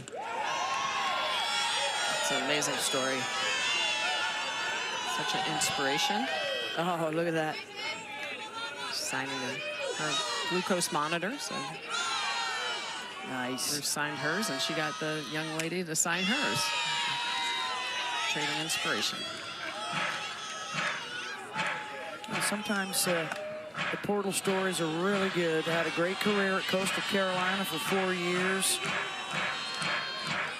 Came to Georgia and has been, well, according to Tony Baldwin, an integral part of their softball community in Athens.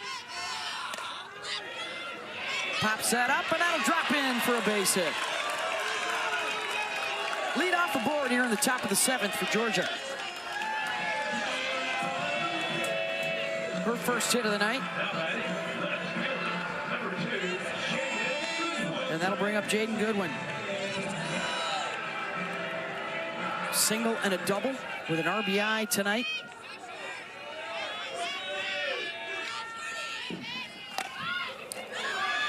Drags it and reaches.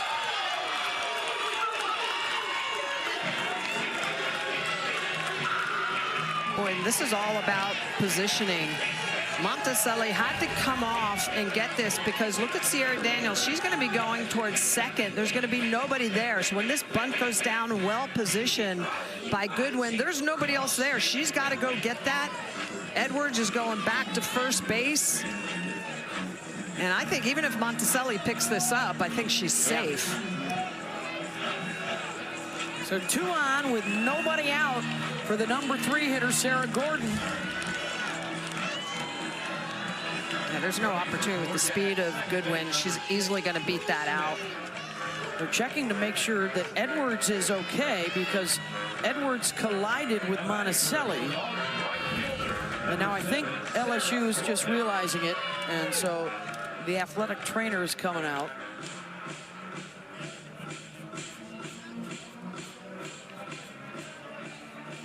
And you're going to see her wince right at the tail end. Oh, tears too.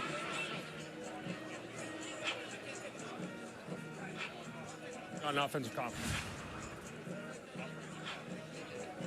Wow, she is in some pain.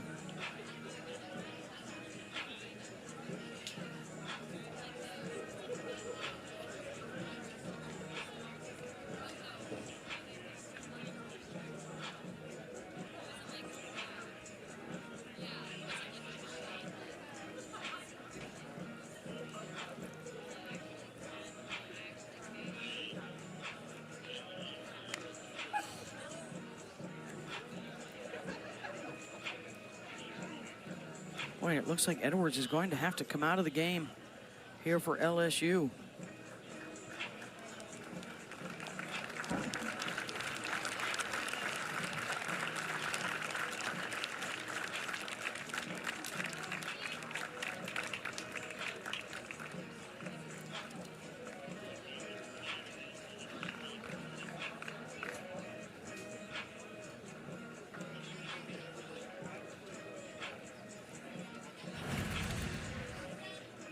Getting this ball down with all her speed, and just that collision in a vulnerable position when she's leaning over like that. Defensive change for LSU. Out like first base, number 44, Ciela Pickett. So she will come out of the game. Ciela Pickett is the new first baseman.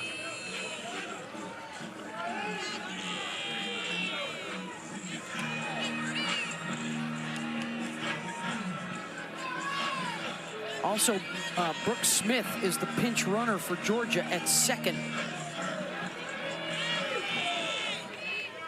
Georgia trying to tack on a few more before LSU comes up for its final at-bat. Realizing how important runs are. Even with Gordon up, one of their top hitters, looking at potentially putting a bunt down. I'll move her teammates up. Gordon's 0 for 3.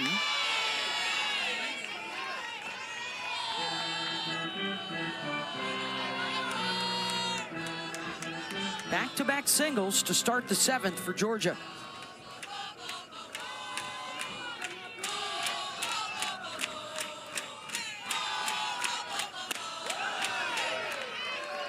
Tied at 2 in the 3rd inning. And the Dogs got an Emily Digby 3-run home run in the 4th to take the lead. It has stood since then. Bottom half of the lineup has been so good for Georgia. Gordon opposite way, out to right, and that'll score Smith from second. 6-2 Georgia.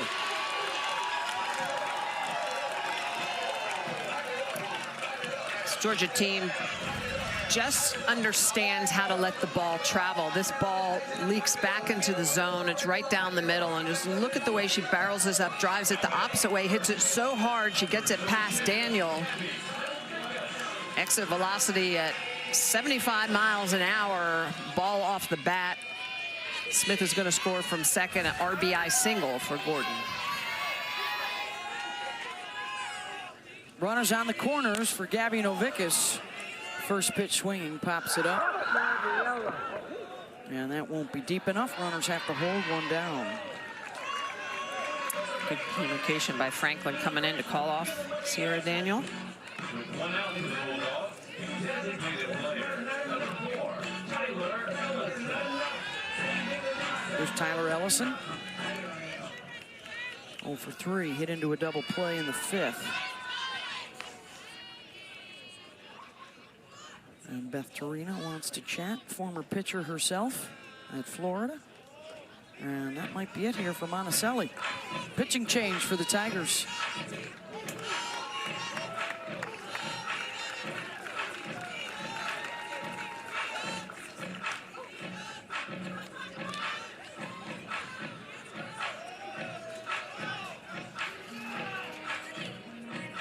Next up would be CC Solera.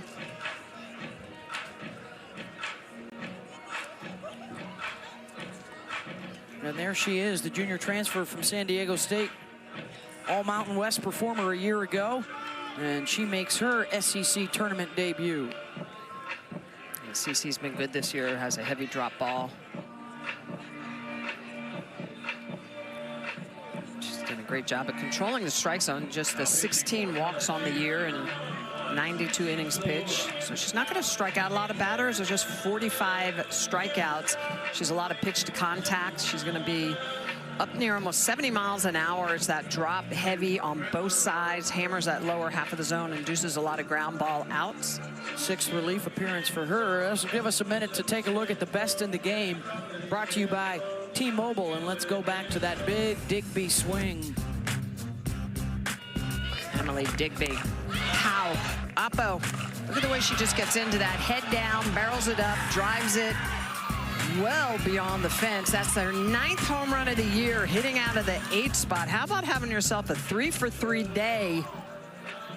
First game with multiple extra base hits, a double in the 6th, the 3-run home run in the 4th, and how about a single in the 3rd?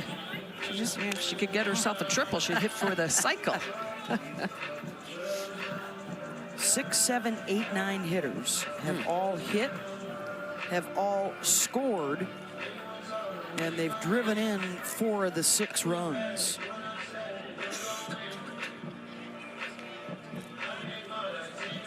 The number 1 seed awaits the winner of this one.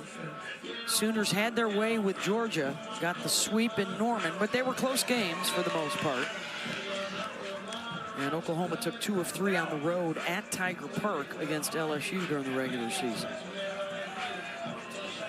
First action tomorrow for the 1 seed OU, the 2 seed Alabama, the 3 seed Florida, and the 4 seed Texas.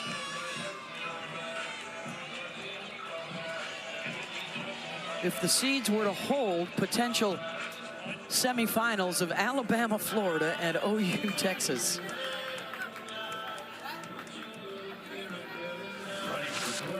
Let's look at the bracket. Ole Miss and Auburn sharing the Cinderella stories thus far. It just shows the depth and the strength of this league.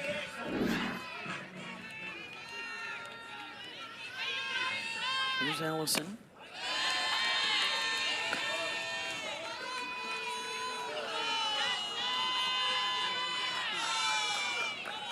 Facing CC Solera. On in relief, the 3rd pitcher of the game for LSU. Her first taste of the postseason.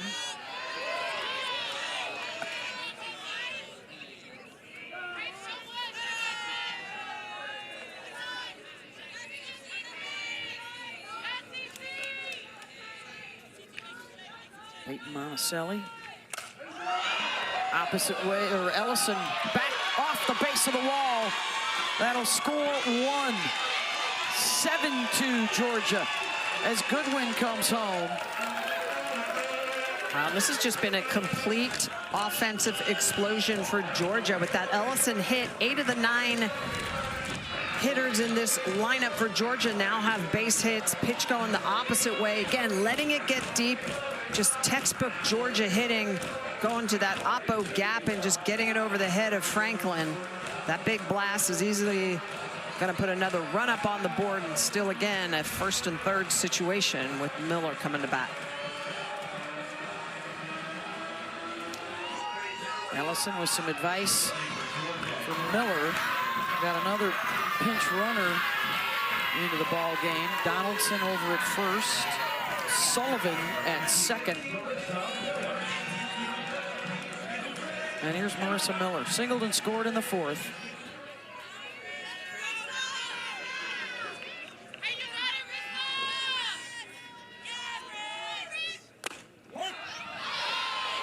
That's a 43rd RBI of the year for Ellison.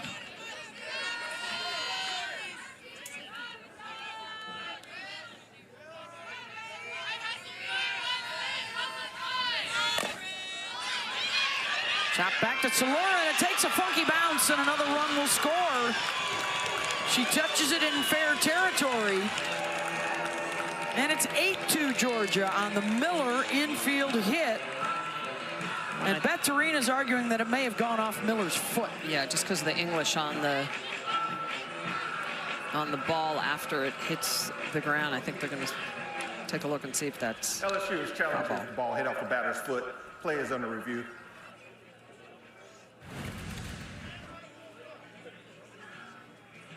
And they are correct. Yeah, definitely. Good challenge. That's what Cece, I think, was pointing at immediately as she went for the ball, the pitcher. Yeah, I think that's why she pulled her head up on it. She just assumed it was a foul ball.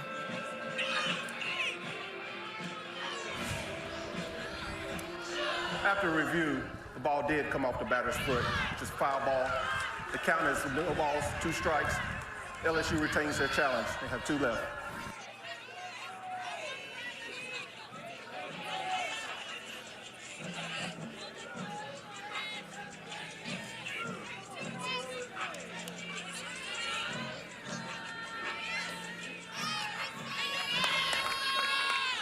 So back to an 0-2 count for Marissa Miller with runners on the corners. And hits it to second. They'll get one and the double play. Last chance coming up for LSU.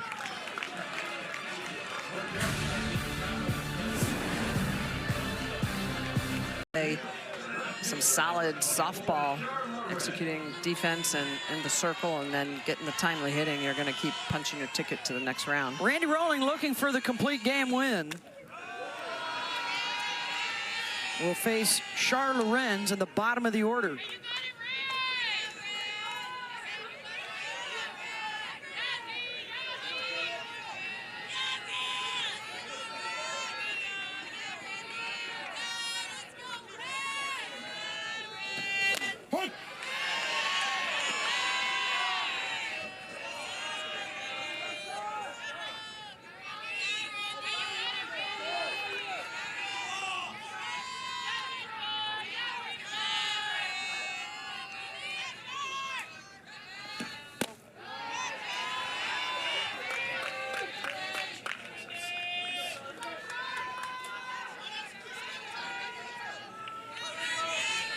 Randy Rolling with 8 strikeouts, 1 shy of her season high. Has allowed 1 hit tonight, 2 hits tonight. And Lorenz is aboard to lead things off for LSU here in the bottom of the 7th.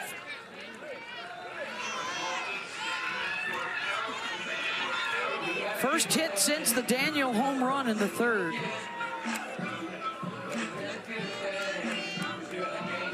Some defensive changes for Georgia in this 7th inning. Brooke Smith stays in the game and will play second base. Delaney Sullivan in center field. And the starter there, Natalie Ray, moves over to right field.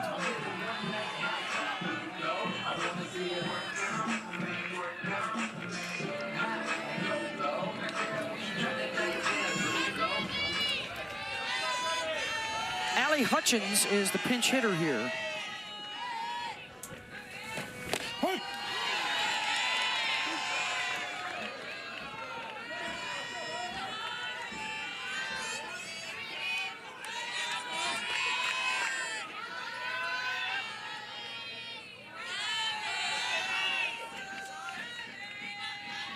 One for 3 as a pinch hitter this year. That lone hit in their Arizona series in April.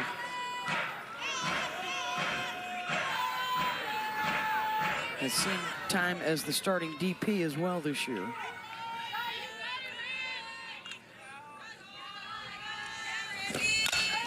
Opposite way, fair ball. LSU making some noise late. Runners on second and third, and now on the overthrow, a run will score. Lorenz comes in. And it's 7-3. How about Hutchins coming in, the right-handed hitter for Johnson, the lefty, and this is a pitch on the outer half. She lets it travel and just drives it the opposite way. Really good piece of hitting on a curveball in the outer half, just drives it down that right field line, and with the speed over at first, Loren's going to come around with that miscue towards second base, puts a run up on the board.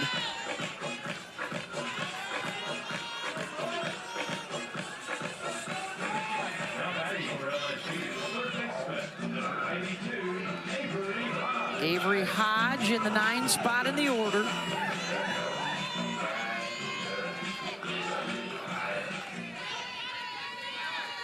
So 1 hit through 6 innings, and now 2 hits in a row here in the 7th.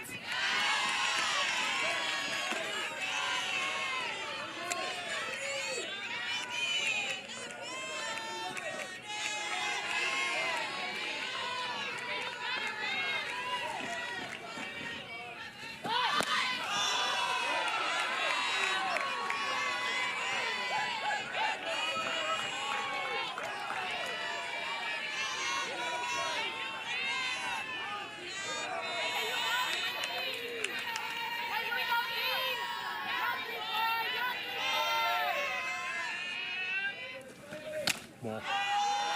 2-1. Good job by Hodge not to chase out of the zone. LSU has chased a lot in this game out of the zone, trying to be a little more picky here in the 7th inning.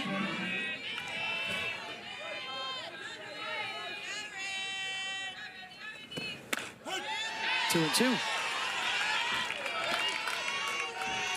There's 2 runs in the top of the 7th, loom very large in this game.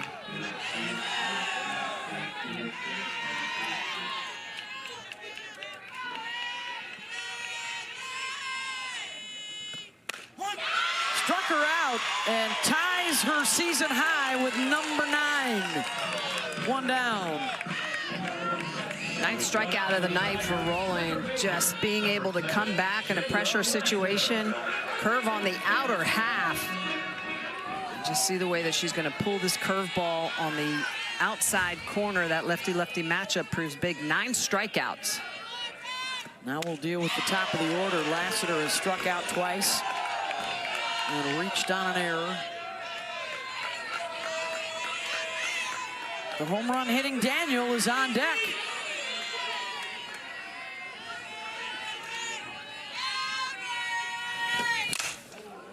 Lassiter out into shadow, left center, and a diving grab by Sullivan.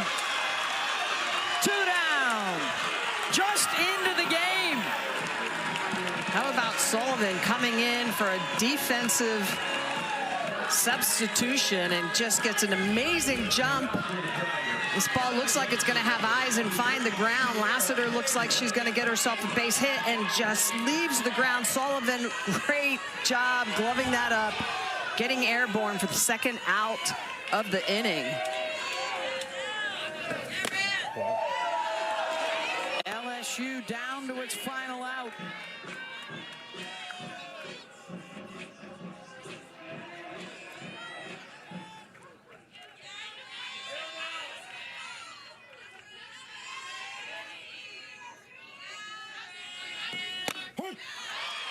One and one to Sierra Daniel.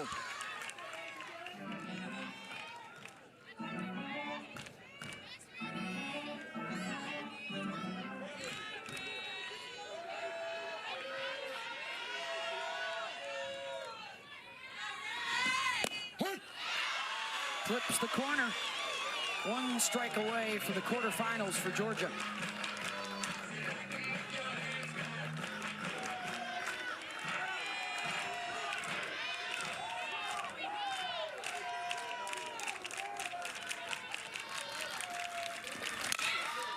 Taps it to short, And she will leg it out, no throw.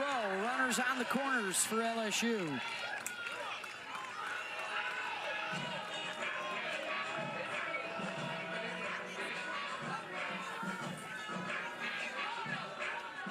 Third infield error of the game for Georgia. The Georgia team that was typically steady Eddie on the defense and had their struggles this evening. Here's Kylie Edwards. One of their home run hitters. 10 on the year. Has walked once, 0 for 2 tonight.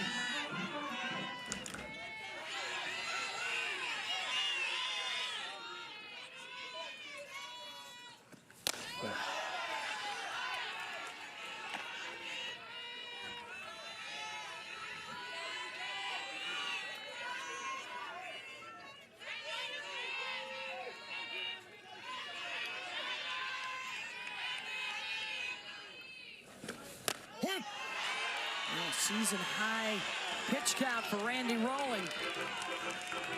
Trying to end it here with one more.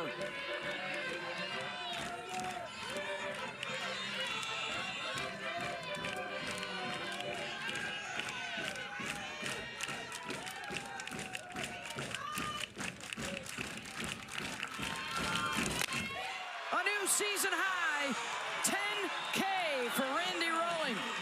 And Georgia wins it 7-3.